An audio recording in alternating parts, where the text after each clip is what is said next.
بەپێی پلەیانێکی داڕێژراو لە بەڕێوەبەرایەتی بیناسازی لە بەڕێوەبەرایەتی گشتی پەروەردەی هەولێر بە دەست و پەنجەی ئەندازیارەکانی بەڕێوەبەرایەتی گشتی پەروەردەی هەولێر چەندین کاری ناوازە ئەنجامدرا کە بۆ نۆژەنکردنەوەی قوتابخانەکان کە توانران لە ماوەیەکی کووردا 154 قوتابخانە نۆژەن بکرێتەوە و 99 پۆل دروست بکرێن و 4 هۆڵی گەورەش بۆ ئەزمونە گشتیەکان دروست بکرێت.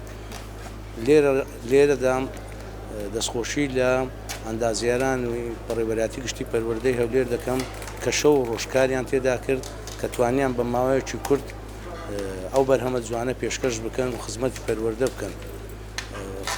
و لە قۆناغ یەکەم کە ئەم شەو کۆتاییمان پێهینا بۆ پرۆژانەی کە پلانمان بۆ دانابوو بۆ پلانی ساڵی 2023مان هەیە کە دەرخستەمان ئامادە کردووە بۆ نۆژەنکردنەوەی 200 قوتابخانەی دیکە. ئینشاءڵڵا هەر ئەندازیارانی بەڕێوەبەرایەتی گشتی پەروەردەی خۆیان سەرپەرشتی و بە دواداچوونی کارەکان دەکەن.